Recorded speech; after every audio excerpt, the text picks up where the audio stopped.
I Ask You, chapitre 4. Allez. I Ask You, chapitre 4. Donc, bonjour à toutes, bonjour à tous et bienvenue dans un nouvel épisode de I Ask You.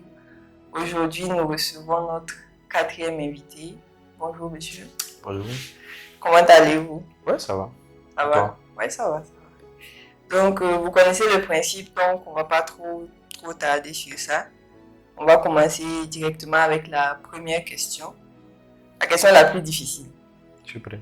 Tu es prêt? Ok. Donc, question 1. Qui êtes-vous? Bon, qui es-tu? Sans dire ton nom, ton sexe ou ton travail. Je suis une personne réservée, beaucoup d'ambition et puis réservé, beaucoup d'ambition. Une personne réservée avec beaucoup d'ambition. C'est ce qu'on retient. Retenez ça de moi. Ok, donc, du coup, là maintenant tu peux dire ton prénom. La deuxième question, quel est ton nom et que signifie-t-il? Ok. Et déjà, je me nomme Yoni Adam. Ok. Ce que ça signifie. En fait, Yoni, c'est exactement Yonli. Il y a eu des modifications qui se sont faites depuis très longtemps. Donc, on retient quand même Yoni depuis une certaine génération. Ok, donc Yoni et Yonli en fait, parce que il y a le nom de famille Yonli aussi. En fait, donc, il y a Yoni et Yonli. Yonli, c'est pareil en fait, si je comprends bien. Enfin, je sais pas trop, mais je sais qu'il y a des gens en fait qui ont continué avec Yonli. Ok. Mais moi, c'est Yoni. Ok. Y-O-N-I. Et qu'est-ce que ça signifie? Je sais pas ce que ça veut dire. Tu sais pas? Je sais pas ce que ça veut dire. Mais apparemment, c'est un mot bourmanti. Moi-même, je suis pas bourmanti. Vous êtes quoi? Zaoga. Zaoga. Ok. Et Adam, je sais qu'en hébreu, ça veut dire homme fait à partir de la terre rouge. Et en arabe, ça fait plutôt référence à la justice. Ok. Voilà. Donc, Yoni Adam. Yoni Adam. Comme juste. La justice. C'est ça. Du coup, la troisième question, une photo de toi dont tu es fier et pourquoi? Une photo de moi? Oui. Bon, c'est une photo de justement, il y a moi, mais aussi il y a ma mère en fait qui est sur la photo. Ok. Et en fait, c'est le moment que j'ai réussi à capturer dans cette photo parce que en fait, ma mère, elle revenait de la Mecque et c'était les premières photos avec elle. Et il y avait tout le monde qui était là, la famille était regroupée, ses amis. C'est ce moment-là en fait que j'ai essayé de capturer. Ok, donc c'est plus le moment en fait qui te parle. Ouais, c'est surtout le moment en fait. Cool, félicitations à elle. Ça s'est bien passé. Ouais, c'était cool.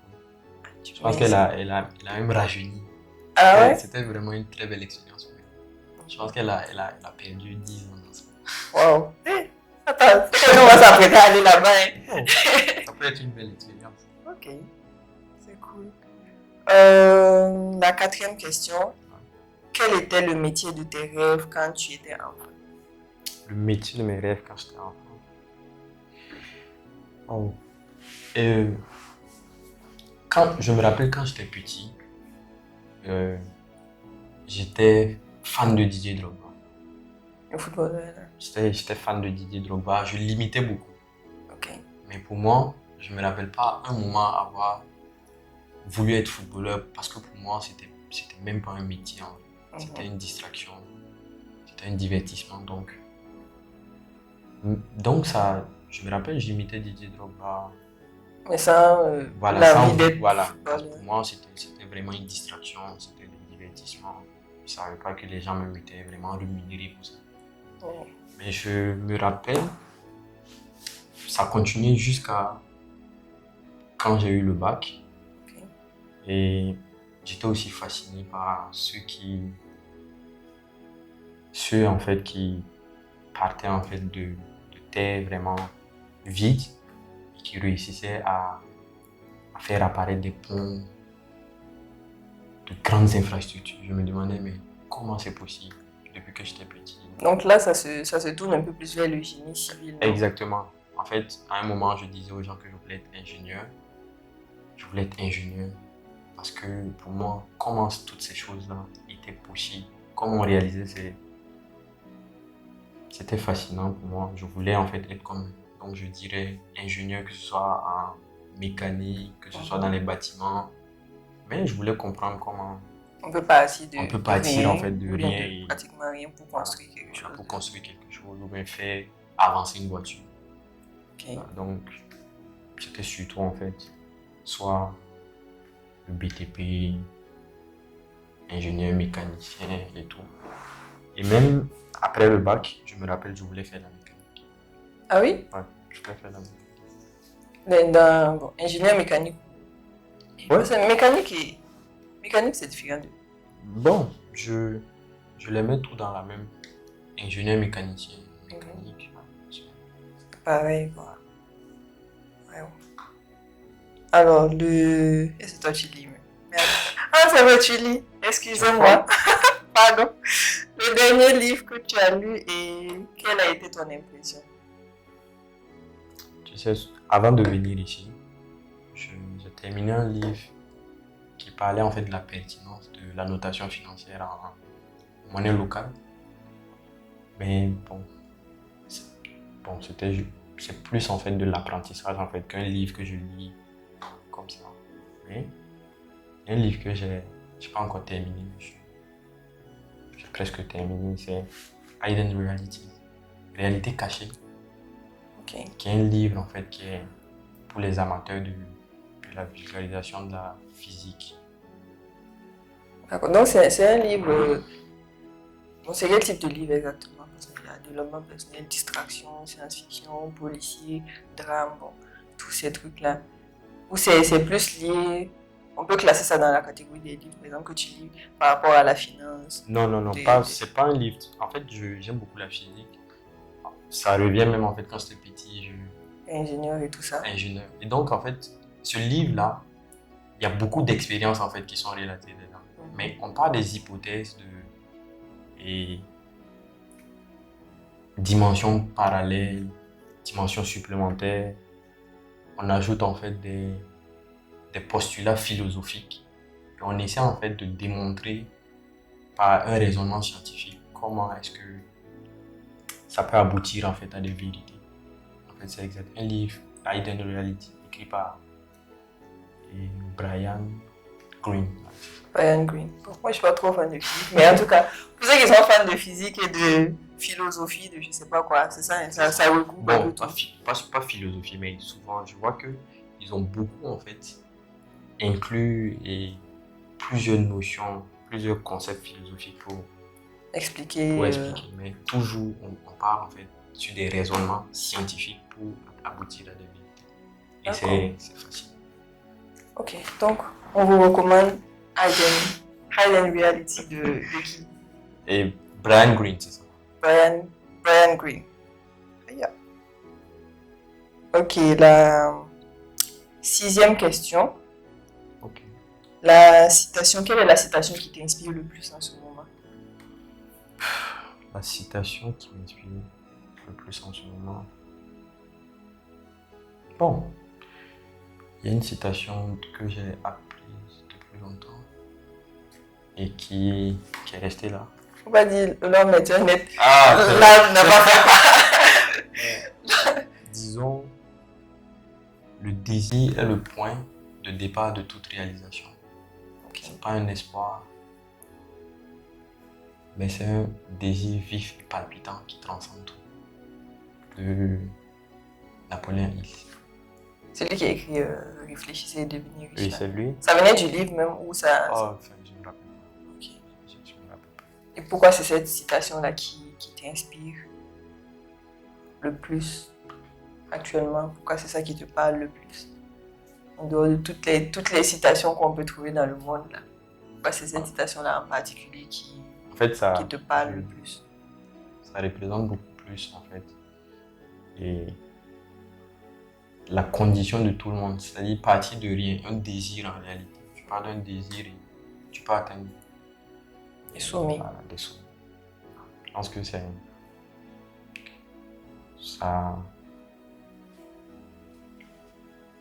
ça prouve qu'on peut partir vraiment de ce qu'on veut, puis arriver. Tant qu'il y a la volonté. Tant qu'il y a la volonté. Allez, la 7e question du coup. Déjà 7, ok. Ouais. 4 choses. Citer 4 choses. Donc du coup, cite 4 choses pour lesquelles tu es reconnaissant. Wow. 4 choses pour lesquelles je suis reconnaissant.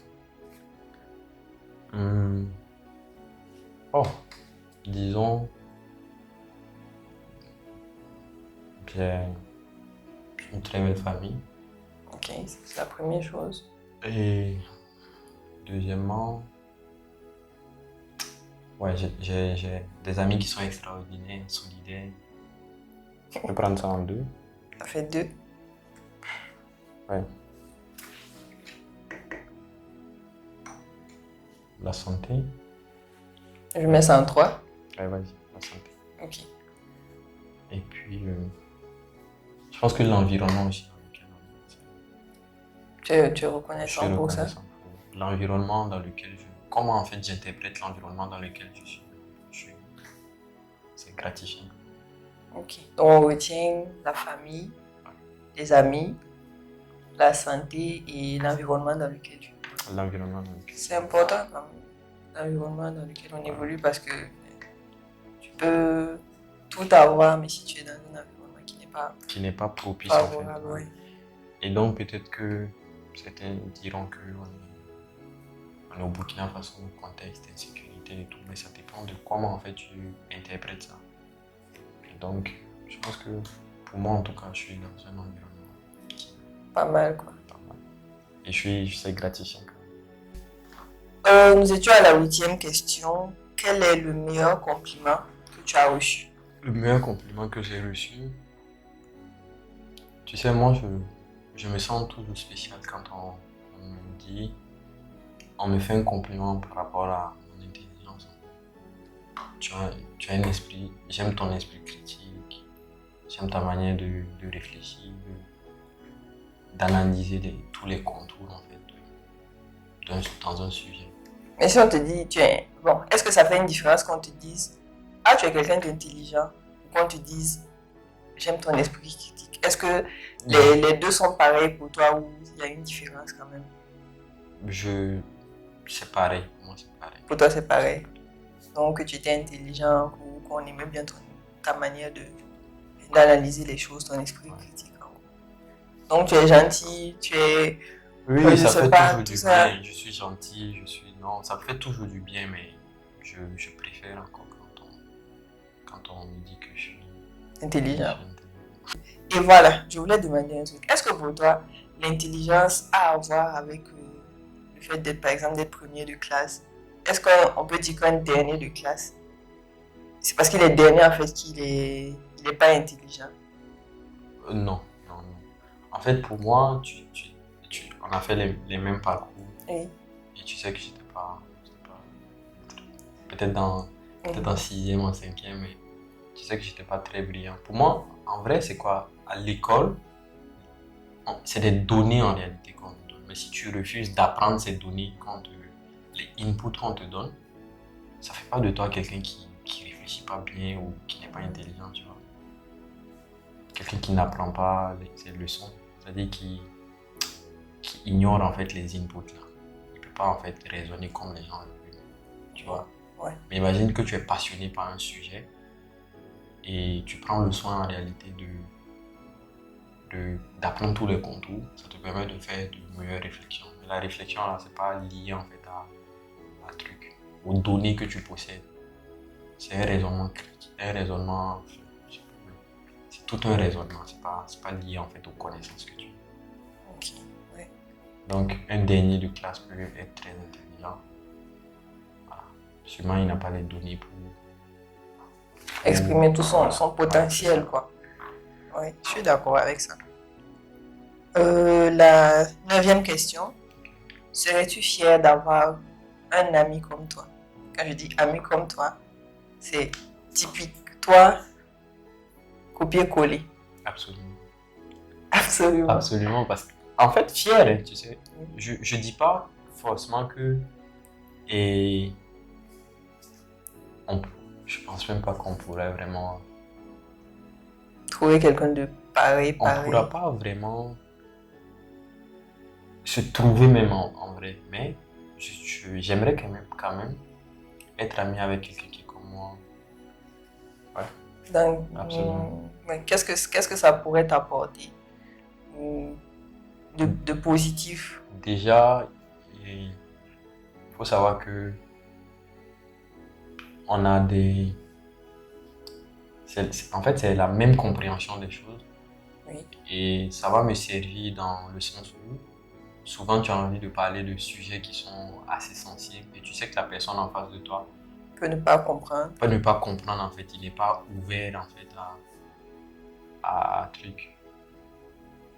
à la même compréhension Que si c'était toi-même, quoi, en Ouais, fait. Ok, ouais, c'est une bonne analyse. Aïe, quelle a été la dernière fois que tu as ri de bon cœur? La dernière fois que j'ai ri de bon cœur,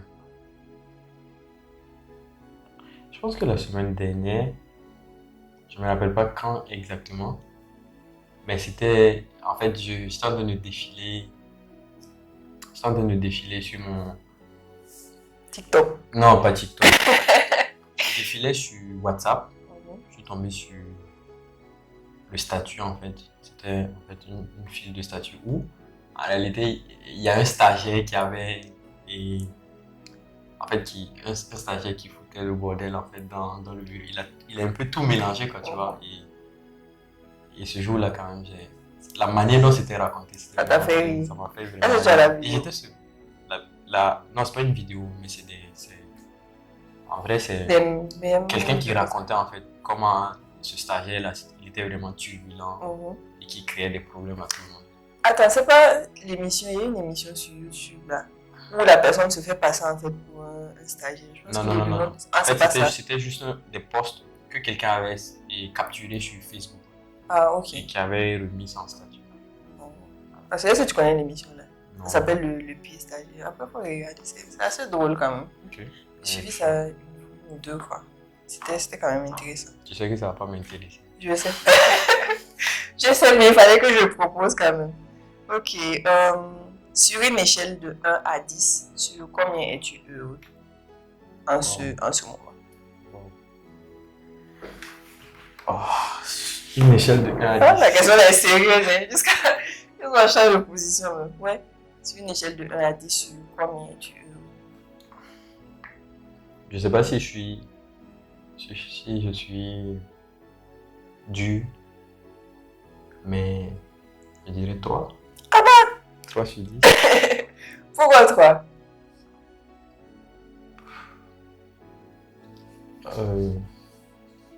C'est compliqué.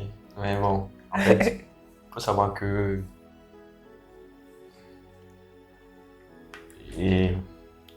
en fait, cette année-là n'a pas été compliqué. tendre, en fait. Très compliqué. Voilà. C'est que j'ai des problèmes de santé aussi. Ça va, ça se gère, mais ça joue en fait sur tes performances. Et puis,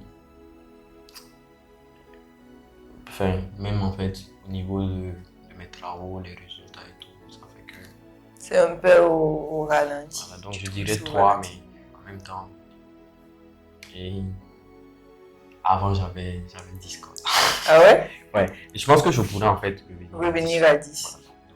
Mais en ce moment, tu m'as dit en ce moment. Oui. Voilà, donc en ce moment, quand même, 23. 23. L'année n'a pas été facile. En tout cas, l'année n'a pas été facile, mais ça va aller. Et puis bon, en tout cas, meilleure santé, et puis on espère que tes projets et tout vont. Ouais, t'inquiète pas. Ça, c'est. Se remettre en place. Ça dépend de moi de toute façon. Donc, je pense que je vais commencer. T'y remettre. À m'y remettre. Ok. La 12. Déjà? Ok. Oui. Allez. 5 choses que tu veux faire avant de mourir. 5 choses que je veux faire avant de mourir. Ouais. Déjà, il faut que j'accumule une certaine richesse pour pouvoir améliorer la qualité de vie que je vis. Tu vois? Aussi. Donc là, on parle de moyens financiers. Ouais, je pense que quand on a beaucoup plus de moyens et tout là, on peut vivre de très belles expériences. C'est vrai. Donc, moi, je veux accumuler une certaine richesse en fait pour pouvoir, pour pouvoir vivre certaines passions en vrai, tu vois. Donc, déjà, accumuler des richesses en fait pour pouvoir vivre des passions, de belles expériences et tout. Donc ça, on met ça un. Accumuler un capital financier assez conséquent. Voilà. Et donc, en 2, je peux dire que je peux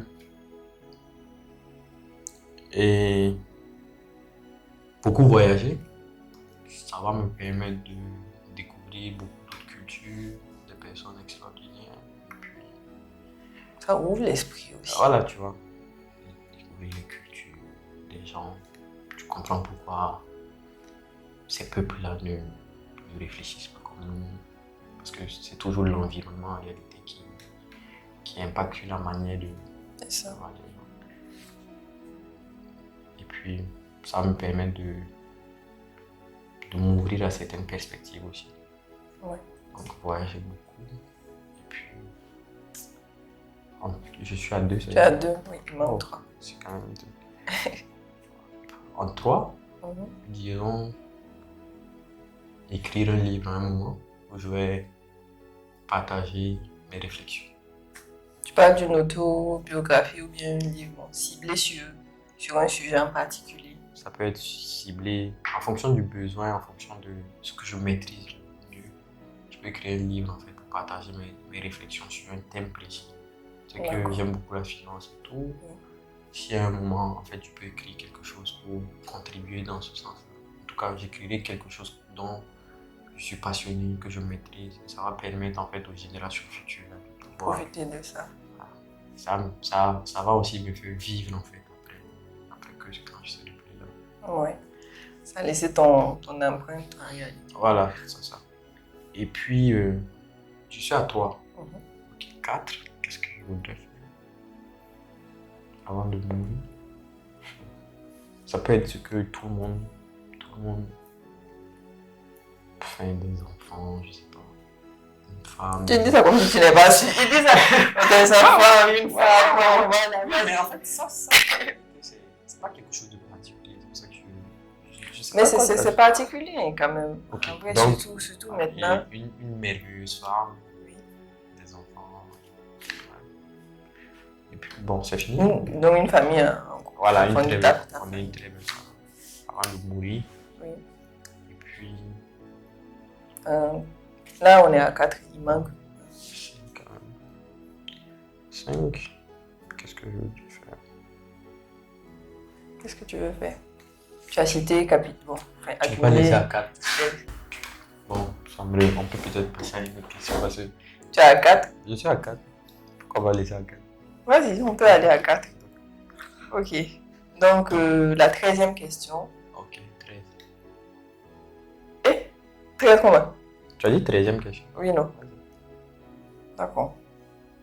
Superstition bizarre. Que 13, le chiffre 13. Ok, question 13. Un défaut que tu veux garder. Un défaut que je veux garder. Tu veux. Pas que tu peux, tu veux garder. Ça, c'est quand même bizarre. Moi, je fais. En fait, ça dit après analyse.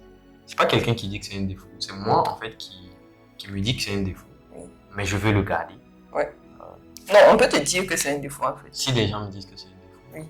Toi, tu fais. Par exemple, si quelqu'un est. Je peux prendre quoi comme défaut? Si tu es face à quelqu'un d'égoïste.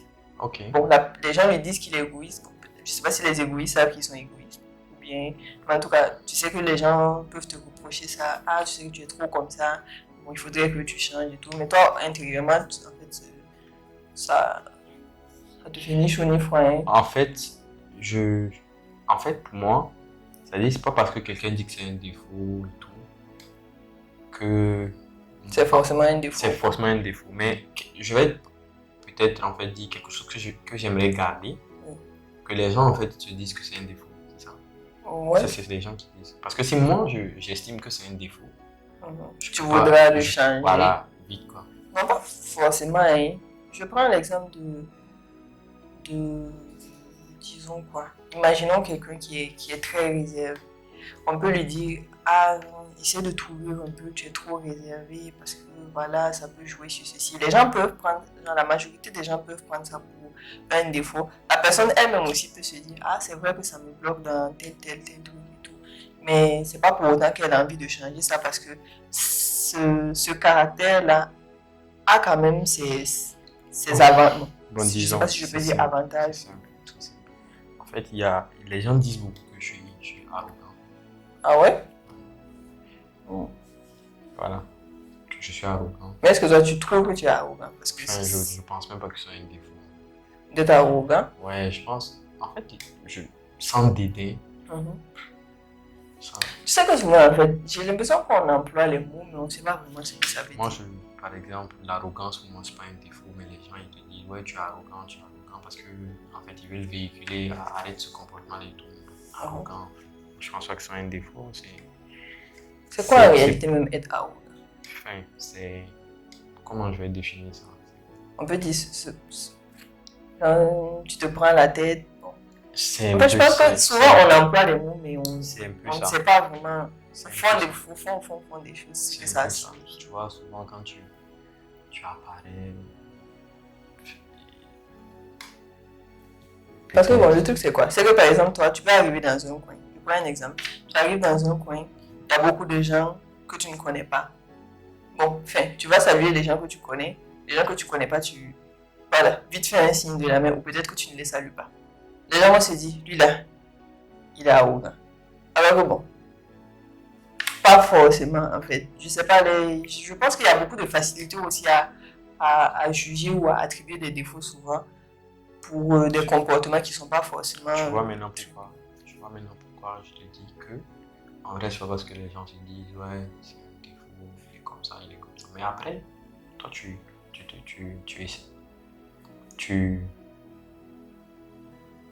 essaies de réfléchir à tout ça. Et si finalement c'est un défaut parce que soit toi, ça t'empêche en réalité de profiter de certaines opportunités ou de te développer en tant que personne, là c'est un défaut pour toi et en ce moment tu peux pas décider de le garder. Mais moi, ce que je dis, les gens me disent que je suis arrogant, je pense pas que ce soit un défaut donc pour moi. Mais est-ce que toi tu penses que tu es arrogant? C'est ça aussi la question. Parce que quand je dis un défaut que tu veux garder, c'est que en fait, tu sais que tu as ce défaut-là. Mais voilà, t'as pas forcément envie de le changer. Si là, les gens disent que je suis arrogant. Parce que souvent, en fait, faut pas qu'on se trompe. C'est-à-dire, tu peux pas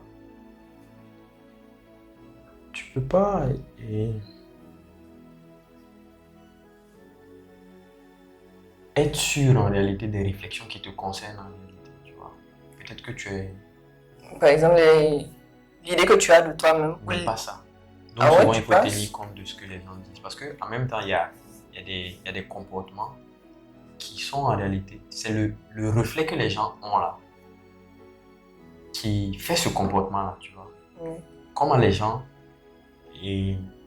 interprètent en fait l'image que tu leur envoies. Tu vois? Et donc l'arrogance, c'est surtout en fait les gens qui peuvent te dire que tu es arrogant. Tu vois, c'est pas toi en vrai. Tu vois? Ouais, et donc bon, je suis arrogant peut-être ou pas, mais c'est quelque chose que je veux garder. Sans dédain, sans vraiment rabaisser les gens. Tu vas le garder. Ok. Question numéro 14. Si vous pouviez faire un discours de 30 secondes au monde entier, que diriez-vous? Chers amis du monde entier, le monde a besoin de changement. Luttons ensemble pour préserver notre nature, notre environnement, le climat. Luttons pour une paix durable. Et débrouillons-nous pour avoir l'éducation pour tous. Ces trois piliers-là définissent notre avenir sur Terre. Rejoignez cette mission.